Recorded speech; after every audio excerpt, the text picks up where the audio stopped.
एक अमीर व्यक्ति का एक बेटा था सोहन। उसने सोहन को पढ़ाई के लिए विदेश भेजा। वह चाहता था कि सोहन पढ़ लिखकर एक योग्य युवक बन जाए। जब सोहन जा रहा था तो उसके पिता ने उससे कहा, बेटा विदेश जा रहे हो, खर्चे की चिंता मत करना और जितनी हो सके उतनी भाषाएं सीखने की कोशिश करना। सोहन जब कुछ वर्षों के बाद वापस लौटा तो उसके स्वागत की खूब तैयारियां की गईं।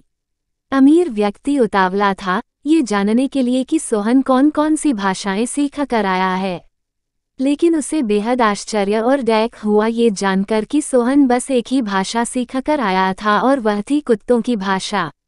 सोहन के पिता को बहुत क्रोध आया। इतना पैसा खर्च करके उसके बेटे ने सीखी भी तो कुत्तों की भाषा। उसने गुस्से में सोहन को घर से निकल जाने को कहा। सोहन ने अपने पिता को समझाना चाहा, पिताजी, अगर मैं जर्मन, फ्रेंच या चीनी भाषा सीखता तो आप खुश होते न, लेकिन इन भाषाओं का उपयोग किस तरह करता? कोई भी भाषा बोलने के लिए कम से कम 2 लोग तो चाहिए ही न। लेकिन उसके पिता ने उसकी एक भी बात पर ध्यान नहीं दिया। सोहन घर से निकलकर चल पड़ा। चलते चलते वह एक गांव में पहुंच गया। उस गांव के लोग कुत्तों से बहुत परेशान थे।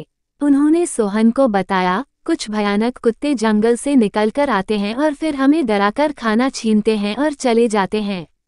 सोहन ने कहा कि वह जंगल में जाकर देखेगा कि कुत्ते कहाँ से आते हैं। गांव वालों ने उसे मना भी किया कि वह कुत्तों के पास न जाए। बहुत बड़े बड़े और भयानक कुत्ते हैं यहाँ। लेकिन सोहन अगले दिन सुबह सुबह जंगल के अंदर चला गया। 2 घंटों तक वह वहीं रहा। गांव वाले जंगल के बाहर खड़े होकर सोहन का इंतजार कर रहे थे।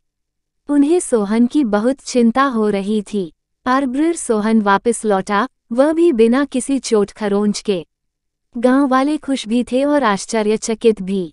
फिर सोहन के पीछे पीछे 6 कुत्ते बाहर आए। ये वही डरावने कुत्ते थे जो गांव वालों को परेशान किया करते थे। लेकिन इस बार ये अपनी पूंछ हिलाते हुए बाहर आए और गांव वालों से प्यार जताने लगे। गांव वालों ने सोहन से पूछा कि तुमने ये कैसे किया? तब वह बोला, मैं कुत्तों की भाषा जानता हूँ। मैंने जब इन कुत्तों से बात की तो मुझे उनकी मजबूरी पता चली। जहाँ ये रहते हैं वहाँ जमीन में एक खजाना छिपा हुआ था। एक जादूगरनी ने इन 6 कुत्तों पर जादू कर दिया था। ये कुत्ते उस खजाने की रक्षा करते थे। वहाँ से ये कहीं भी जा नहीं सकते थे, इसलिए हर दिन 2-2 कुत्ते खाना छीनने गांव में पहुंच जाते थे। मैंने वह खजाना जमीन से निकाल लिया है। ये लीजिए। अब जब वहाँ खजाना ही नहीं है तो ये कुत्ते आज़ाद हैं। अब ये आपको परेशान नहीं करेंगे।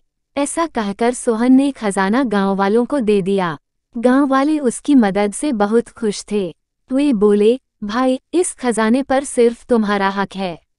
तुमने हमारी बहुत मदद की है, इसलिए हम भी तुम्हें कुछ उपहार देना चाहते हैं। तभी वहां जोर से बर्फ गिरने लगी। अगली सुबह जब सोहन सोकर उठा तो चारों ओर सफेद बर्फ थी।